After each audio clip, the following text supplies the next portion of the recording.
At 11 p.m. on Halloween night in Los Angeles in 1957, two women, Golden Pizer and Joan Rabel, sat outside the home of Peter and Betty Fabiano. For over a month, the two had discussed murdering Peter, with Joan continually telling Golden that he deserved to die and was a horrible person. Golden did not know Peter, but she believed Joan and was convinced she had to kill him and wanted to please her friend. Joan then convinced Golden to purchase a gun, and she helped her get it.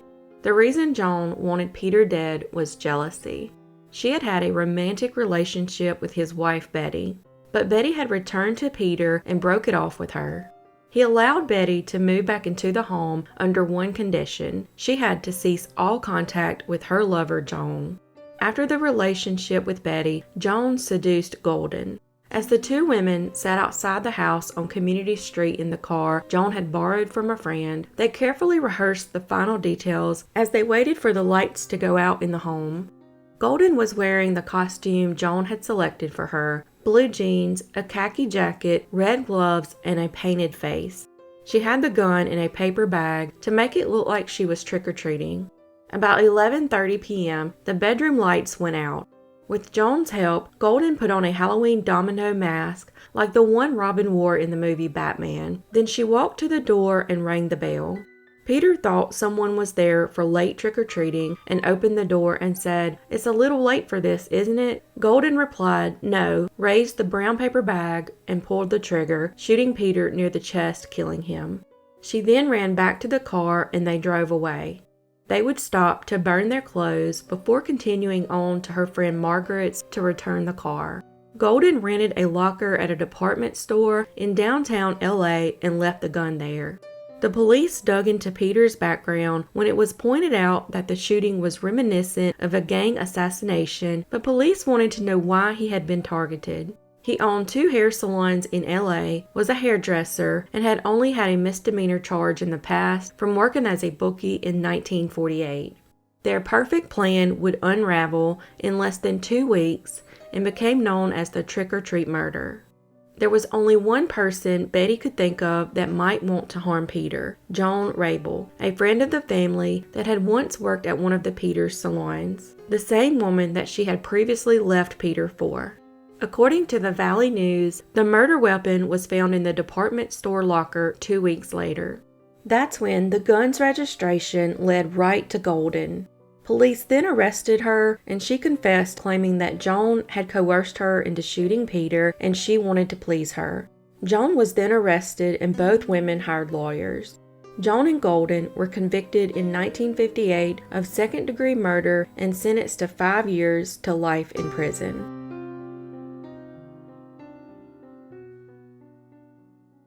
21-year-old Karl Jackson was a data entry clerk at Morgan Stanley. His family described him as a quiet young man who usually avoided going anywhere on Halloween because he considered it to be too dangerous. However, in 1998, he took his girlfriend to pick up her 9-year-old son from a Halloween party in the Bronx. While driving, a group of teens started throwing eggs at his car. Karl angrily got out of the car and yelled at the pranksters to stop. At this point, words were exchanged between both parties. Eventually, Karl got back in his car, and this is when one of the teenagers pulled out a gun and shot him in the head, killing him instantly. The teenager responsible was 17-year-old Curtis Sterling. Sterling was charged with second-degree murder and criminal possession of a weapon. He was convicted and sentenced to 20 years in prison. While in prison, Sterling would receive a card in the mail every year on Halloween that read, "I'm glad you're still there," from Karl's mother, Gloria.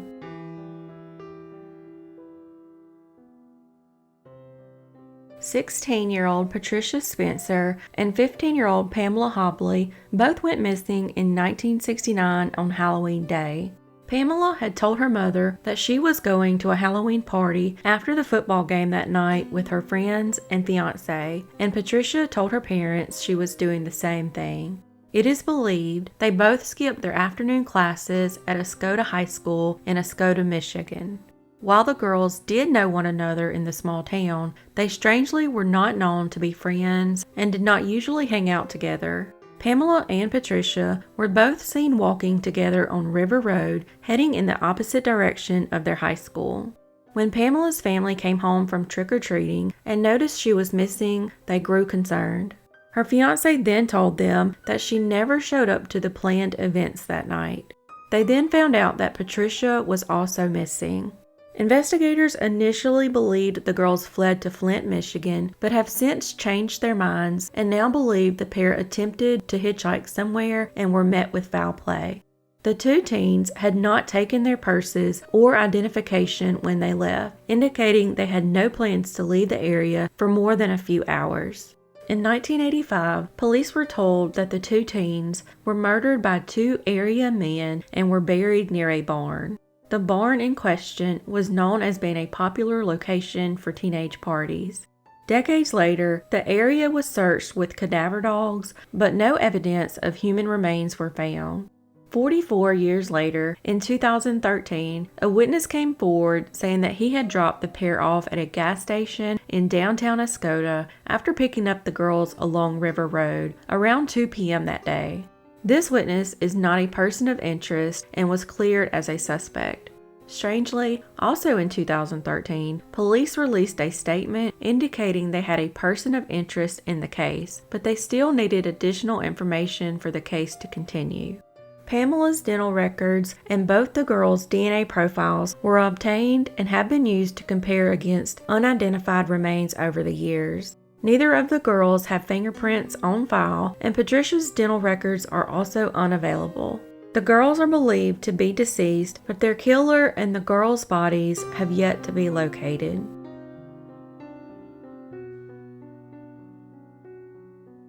Halloween 1955, a woman named Marilyn Damman took her 2-year-old son Stephen and 7-month-old daughter Pamela to a supermarket in East Meadow, Long Island, New York. She left Stephen and Pamela, who was in a carriage outside of the store. Several minutes later, she returned and found them both gone. The carriage, with her daughter still in it, was found a block away, but Stephen was never seen again. A month after he disappeared, a student at Queens College in New York City wrote 3 letters demanding money from Stephen's parents in exchange for his safe return. Each letter asked for a larger amount, first $3,000, then $10,000, then $14,000. Stephen's parents attempted to comply, but the student turned out to be an opportunist who had nothing to do with Stephen's presumed abduction. At some point, investigators suspected that Stephen might be the boy in the box, an unidentified child found in a cardboard box in Philadelphia, Pennsylvania. They both were blonde and blue-eyed, and both had the same scars, but the unidentified boy did not have a healed arm fracture as Stephen had, and Stephen's footprints, taken when he was a baby, did not match the Philadelphia child. In 2003, the police compared the unidentified boy's DNA with DNA from Stephen's sister to make sure and conclusively proved that Stephen was not the boy in the box. In 2009, a Michigan man came forward believing himself to be Stephen, but DNA testing disproved this. Some have theorized that Stephen was abducted and raised by his abductor, as no dead body was ever found. Stephen is originally from Iowa. His father was in the Air Force in 1955, and the family was stationed on Long Island. His father left the Air Force a few months after Stephen's abduction, and the family returned to Iowa. His parents divorced in 1957, and both of them later remarried.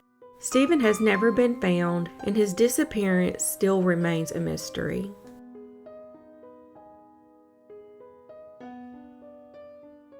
Hyun Jong Song, who went by the name Cindy, was raised in Seoul, South Korea, and later moved to the United States in 1995 to live with her aunt and uncle in Springfield, Virginia.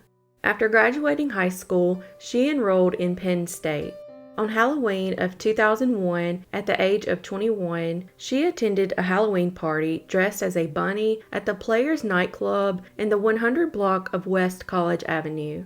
She left the party at 2 a.m. and then stopped by a friend's home for 2 hours. Then another friend would drop her off outside of her apartment in the State College Park apartment complex at 4 a.m. Her friend stated that Cindy was only mildly intoxicated when she was dropped off. This would be the last time her friends saw her alive. Her friends would report her missing 3 days later when they could not find her. Upon investigating her apartment, they would find nearly all of her personal belongings were still inside, including her backpack and the cell phone she would normally carry. The false eyelashes that she wore as part of her costume were also found inside the apartment, which shows she definitely made it inside after being dropped off. Her keys and her purse, containing her credit cards and driver's license, were the only items missing from her home. Her cell phone was turned off, and she didn't place any phone calls from her apartment after returning home, nor was there any indication of a struggle.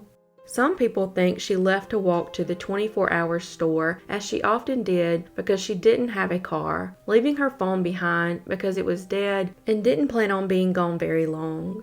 In 2003, police connected Cindy's disappearance to a bank robber and a suspected serial killer named Hugo Selinski. A co-defendant of Selinski's told police that he and an accomplice, Michael Kurkowski, had abducted and killed a woman from State College that matched Cindy's description. The informant led police to the location of 5 bodies on Selinski's property. However, DNA testing proved that none were Cindy's.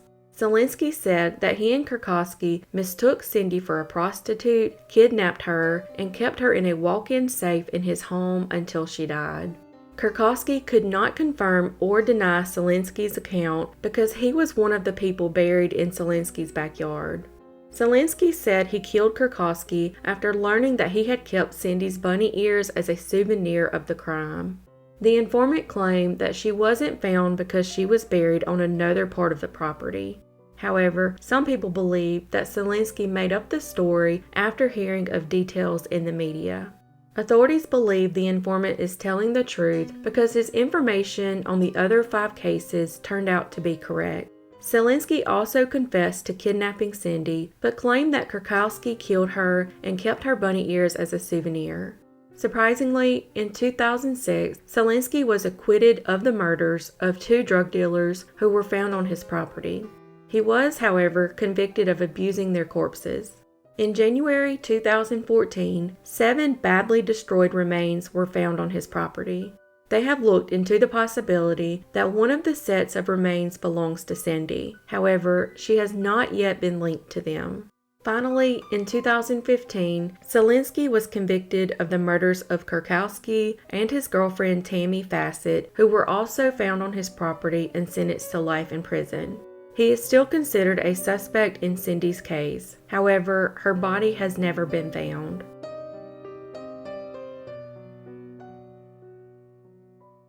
"69-year-old Marvin Brandland and his wife Ethel lived in Fort Dodge, Iowa. Marvin was a World War II veteran who had been married to Ethel for 46 years. Saturday, October 30th, 1982, the couple was spending the evening handing out candy to trick-or-treaters and visiting with their granddaughter, Teresa Trueblood. Soon after, Teresa left their home, an unusual man wearing a pillowcase with eye holes knocked on the door. Ethel opened the door and assumed the man wanted candy. The man said, "Trick or treat, give me your money or I'll shoot." Ethel playfully tried to lift the pillowcase off his head, thinking it might be a relative playing a joke, but the trick-or-treater stopped her. When Ethel turned around and started for the candy, the hooded trick-or-treater followed her inside, then pulled out a gun. He ordered the couple to the basement where they kept a safe. Marvin owned a carpet service business, but was not a wealthy man. The couple did actually have a safe in the basement, but only close family members knew about it. When they got to the kitchen, Marvin, refusing to go along further with what he felt was a prank, reached for the gun. After trying to grab the gun from the masked man, the robber pulled the trigger and shot him. The shooter then tore off the pillowcase and threw it down before fleeing from the couple's home. Unfortunately, Marvin later died on the operating table in the early morning hours of October 31st, 1982. Fortunately, Ethel could describe the shooter since he removed the pillowcase. She said he stood about 5'8" with blonde hair and blue eyes. She estimated he was somewhere between 16 and 20 years old. The family has claimed they know the killer's identity, saying he was a family acquaintance who allegedly bragged about killing Marvin. Although the family has given the alleged shooter's name to the Fort Dodge police, they have arrested no one. Years later, the pillowcase that the killer had on his head was tested for DNA, but sadly, there wasn't enough DNA material to get a match. As the months passed and the killer remained free, the loneliness took its toll on Ethel.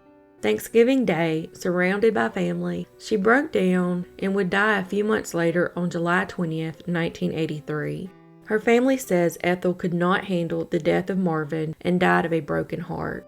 Based on comments made by the Fort Dodge Police Department, they don't want to take the suspect to court unless they can secure a conviction. However, Ethel Brandland was the only person who could identify the shooter, but she died over 38 years ago.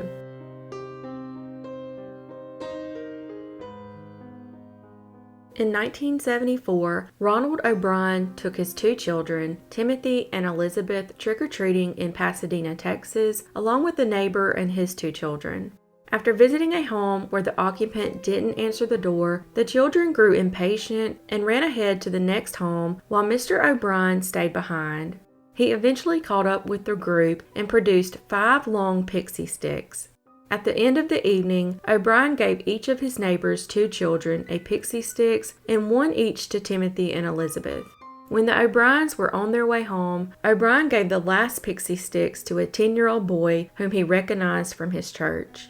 Before bed, Timothy asked to eat some of the candy. Timothy supposedly wanted the pixie sticks and had trouble getting the candy out of the straw, so his father helped him open it. After tasting the candy, Timothy complained that it tasted bitter, so his father gave him Kool-Aid to wash away the taste. Timothy immediately began to complain of stomach pain and ran to the bathroom where he began to vomit and convulse. O'Brien would later say he held Timothy while he was vomiting and the child went limp in his arms. 8-year-old Timothy would die en route to the hospital less than an hour after eating the candy. Timothy's autopsy revealed that the pixie sticks he had consumed was laced with a fatal dose of potassium cyanide. 4 of the 5 pixie sticks O'Brien claimed to have received were recovered by authorities from the other children, none of whom had consumed the candy. The parents of the 5th child became hysterical when they could not locate the candy after being notified by the police. The parents rushed upstairs to find their son asleep holding the unconsumed candy. The boy had been unable to open the staples that sealed the wrapper shut and apparently fell asleep. All 5 of the pixie sticks had been opened, with the top 2 inches refilled with cyanide powder and resealed with a staple. According to a pathologist who tested the pixie sticks, the candy consumed by Timothy contained enough cyanide to kill 2 adults, while the other 4 candies contained enough to kill 3 to 4 adults. O'Brien initially told police that he could not remember which house he got the pixie sticks from. However, police became suspicious because O'Brien and his neighbor had only taken their children to homes on 2 streets due to the rain. Their suspicions increased after learning that none of the homes they visited had given out pixie sticks. After walking the neighborhood with police 3 times, O'Brien led them to the home where no one had answered the door. He claimed that he had gone back to the house before catching up with the group. He said the owner of the home did not turn the lights on, but did crack the door open and hand him 5 pixie sticks. He claimed to have only seen the man's arm, which he described as hairy. The home was owned by a man named Courtney Melvin. Melvin was an air traffic controller at William P. Hobby Airport and did not get home from work until 11 p.m. on Halloween night. Therefore, police were able to rule Melvin out as a suspect when nearly 200 people confirmed that he had in fact been at work that evening. As their investigation progressed, police learned that Ronald O'Brien was severely in debt and had a history of being unable to hold a job. Police would discover that he had taken out multiple life insurance policies on his children in the months preceding Timothy's death, and his wife was completely unaware of this. Police also learned that on the morning after Timothy's death, O'Brien had called his insurance company to inquire about collecting the policies he had taken out on his son. O'Brien had visited a chemical supply store in Houston to buy cyanide shortly before Halloween 1974, but he left without purchasing anything after learning the smallest amount available to purchase was 5 pounds. When police learned of this, they began to suspect that he had laced the candies with poison in an effort to kill his children to collect on their life insurance policies. They also believed he gave the other children poisoned candy in an effort to cover up his crime. Police repeatedly questioned O'Brien, but he maintained his innocence. After his wife testified against him, Ronald O'Brien was imprisoned and later sentenced to death by lethal injection in 1984. His actions sparked generations of widespread paranoia among parents about the threat of their children being issued poison candy. The case and subsequent trial garnered national attention, and the press dubbed O'Brien the Candyman.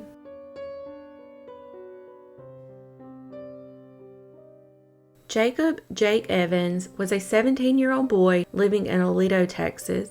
On October 4th, 2012, after watching Rob Zombie's remake of the movie Halloween for the third time, he became inspired to kill.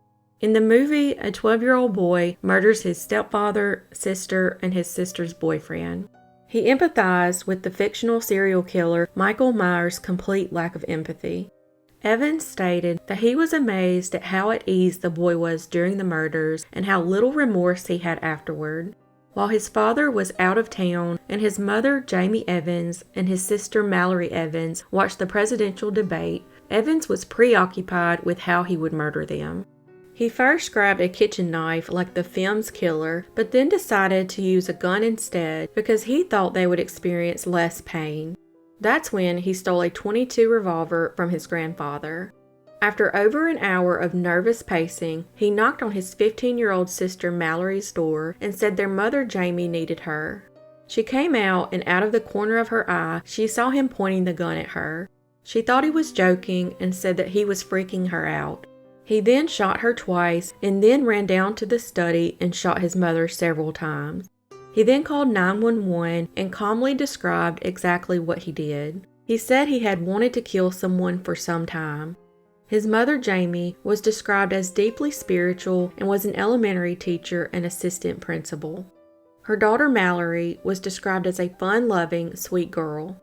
Evans was eventually sentenced to 45 years for each death to run concurrently.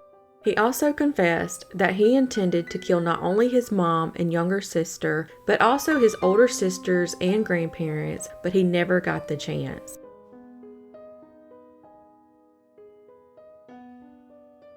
On Halloween night in 1977, 19-month-old Nima Louise Carter was placed in her crib by her parents at their Lawton, Oklahoma home.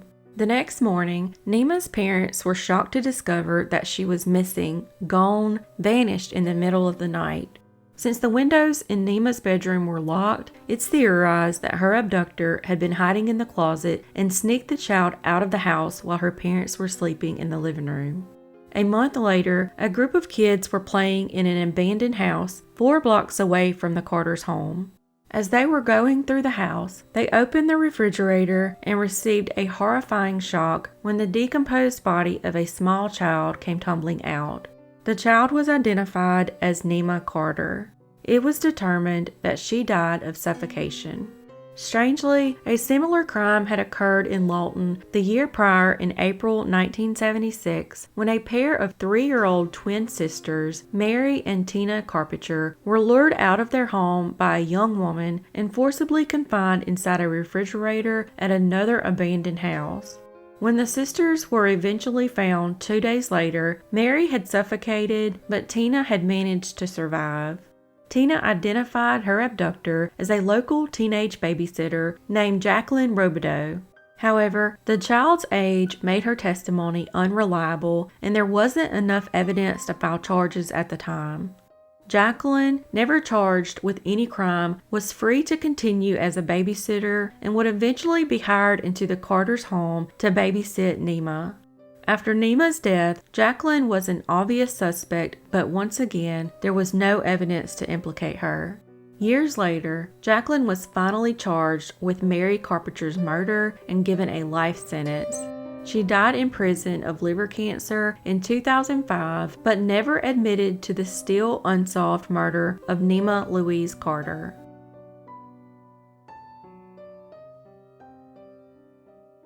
Halloween 2012, 24-year-old Rebekah Gay suddenly vanished in the small town of Broomfield Township, Michigan.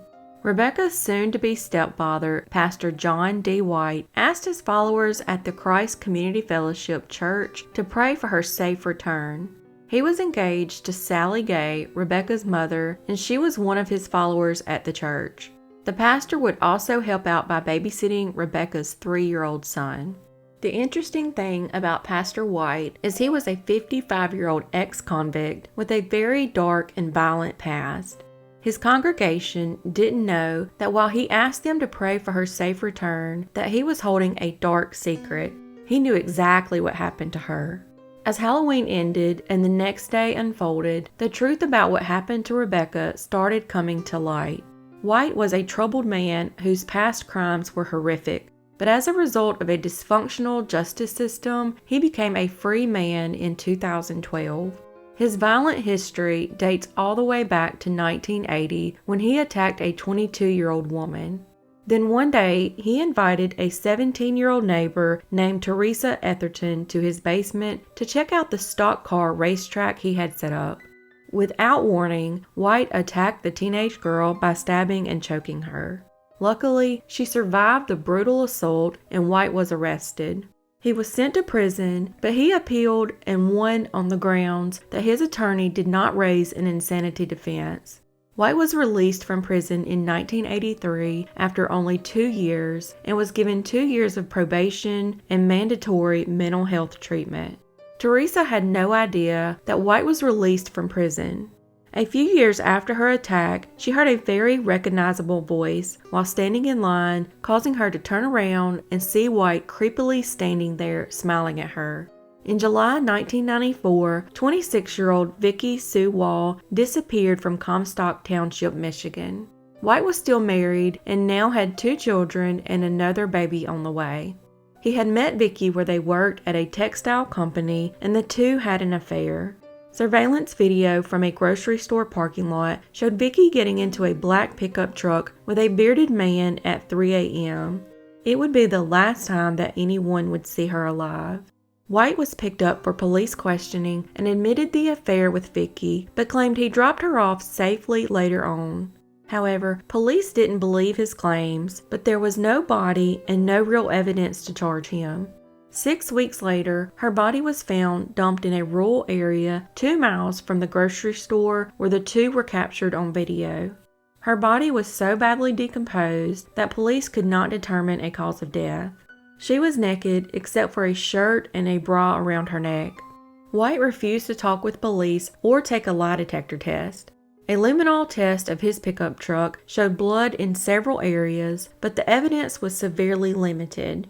Due to this lack of evidence, White agreed to plead no contest to involuntary manslaughter and received an 8 to 15-year sentence in prison. While behind bars, White admitted to a prison psychologist that he had violent sexual fantasies about deceased women. He served more than 12 years in prison but was released again in 2007. Once free, he migrated north, found religion, and became a pastor at the Christ Community Fellowship Church in the town of Mount Pleasant, Michigan. A few years later, White was living in a trailer park 11 miles west of Mount Pleasant and was engaged to Sally Gay. In the weeks leading up to October 31st, 2012, he began having the bizarre fantasies once again. In the early hours of Halloween, after drinking several beers, White walked to the mobile home of Rebekah, who lived in the same trailer park as him, and entered her residence. White then attacked her with a rubber mallet and then strangled her, all while her 3-year-old son, Conway, was in the next room. White then dumped her lifeless body in a ditch behind some pine trees about a mile from her mobile home. After disposing of the corpse, he returned to her trailer and looked after her son. He then dressed the boy in his Halloween costume and dropped him off to his father in a grocery store parking lot. When Rebekah did not show up for work that day, her coworkers reported her missing. Police searched for her, and that's when White made his plea to the members of his church to pray for her. White would then be picked up by police and taken in for questioning. A day later, he admitted to police that he had killed Rebekah and he gave them the exact location of her body. White told authorities that the murder had been fueled by his bizarre fantasies.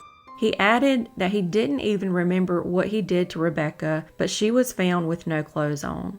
In April 2013, White was sentenced to 56 years in prison.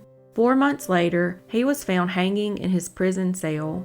His own son, Gabriel, would say his father was completely crazy all the way to the end.